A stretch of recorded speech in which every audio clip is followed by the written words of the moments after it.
Bonjour à toutes et à tous, bienvenue dans cette édition de la mi-journée du journal de TV Vendée en ce vendredi 2 janvier. J'en profite pour vous souhaiter une excellente année 2026.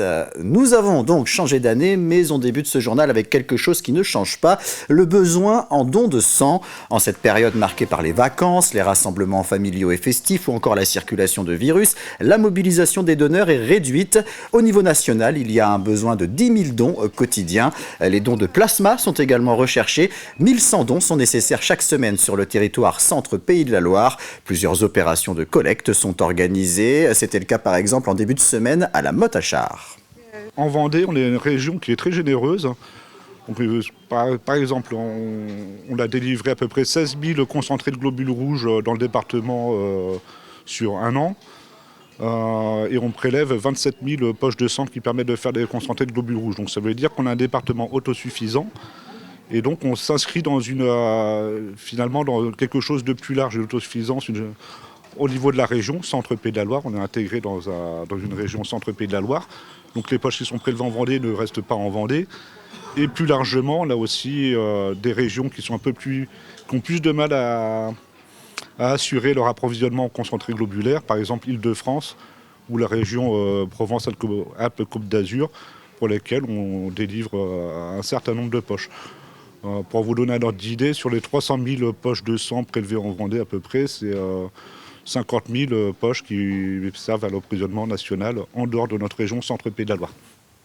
La mobilisation des agriculteurs et plus précisément de la coordination rurale a repris ce vendredi matin.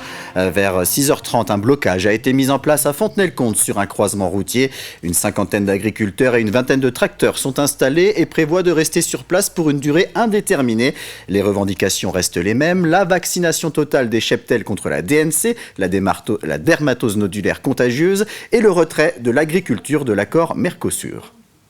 Si on a décidé aujourd'hui de rester là, planté là, c'est-à-dire de passer la nuit ici et plusieurs jours ici, c'est qu'on est rendu à un point de non-retour. Ça veut dire que le gouvernement va falloir qu'il nous prenne au sérieux.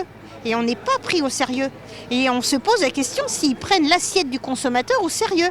Et on espère vivement que la population nous soutient, même vienne à notre rencontre, parce que il faut aussi qu'ils prennent leur alimentation en main. C'est bien beau de dire on vous soutient, mais soutenir c'est aussi dans l'acte d'achat. C'est-à-dire je peux lire l'étiquette, tout aliment où il n'y a pas réellement l'origine du produit, je n'achète pas.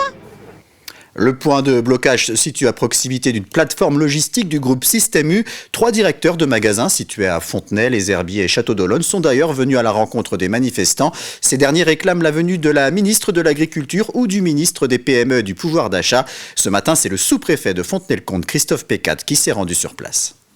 Ils ont demandé effectivement d'avoir accès à monsieur le ministre Papin, effectivement, qui est un ministre vendéen. C'est pour ça qu'on a remonté au cabinet du ministre, savoir si ce serait possible qu'il ait un contact avec la coordination rurale de la Vendée.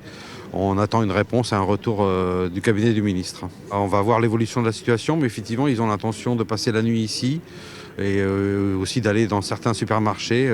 Donc on assure aussi la sécurité des lieux et puis la protection de tout le monde, puisqu'ils sont sur la voie publique. Donc c'est important pour nous d'assurer la sécurité de la manifestation aussi. On prend maintenant la direction de Bretignolles-sur-Mer où la résidence senior Espace et Vie a présenté une comédie musicale. Pendant 3 mois, les résidents ont travaillé et répété plusieurs fois par semaine en compagnie d'une animatrice. Le projet s'est concrétisé par une première représentation au sein de la résidence, puis sur une vraie scène au cinéma Le Fief devant une centaine de personnes et devant la caméra de Jeanne Bell. Une comédie musicale, voilà le projet du moment pour les habitants de la résidence senior. Ils ne sont plus Denise, Sylviane et Marie-France, mais bien Marie Papins, Sophie Daumier, Marilyn Monroe et Brigitte Bardot. Quelques minutes avant le début de la représentation, elles font les derniers ajustements. On aura fait tout faire ici. La tension monte de plus en plus. Je suis assez émue parce que je n'ai jamais fait ce rôle de spectacle, de comédie musicale, mais je suis très contente. Et puis nous sommes tout un groupe faisant différents rôles et en fait ça nous resserre un peu tous et on a une gentille animatrice, Jessica, qui est super pour ça et ça nous donne une petite ambiance sympathique. C'est le moment de se mettre en scène après plusieurs mois de préparation.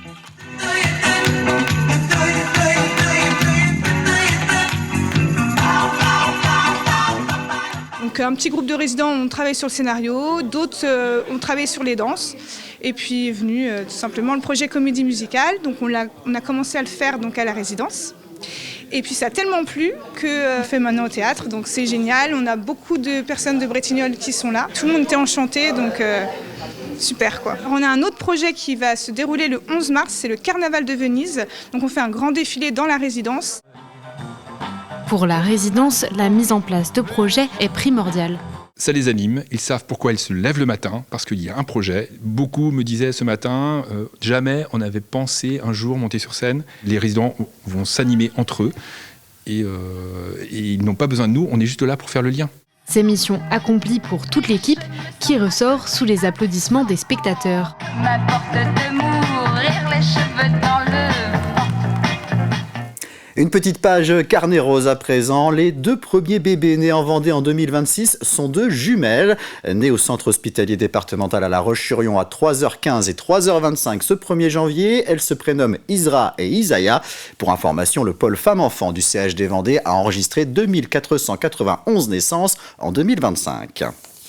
Et en ce début d'année 2026, nous avons demandé à quelques-uns et quelques-unes d'entre vous, non pas ce que vous souhaitiez pour cette nouvelle année, mais au contraire ce que vous ne souhaitiez absolument pas. Et voici un petit florilège des réponses récoltées par Cyril Guillet. Je ne souhaite surtout pas de guerre sur la Terre. La maladie. Ce que je ne souhaite pas, c'est que la situation internationale s'empire et je souhaiterais que nos leaders fassent preuve d'un peu plus d'intelligence. Et je ne veux pas qu'on m'embête. Que la 2026 soit aussi mauvaise que 2025. Pas la guerre, surtout. Et puis qu'il y ait la paix dans le monde pour tous. Que ce soit en Israël, en Palestine, en Ukraine, en Russie. Je ne souhaite surtout pas la haine. Et une bonne année 2026 pour tous. Le meilleur. Et puis pour le reste, on verra ce que va nous apprendre l'avenir. Voilà. C'est la fin de cette édition. Je vous donne rendez-vous à 18h pour un nouveau point sur l'actualité. Bonne journée sur TV Vendée.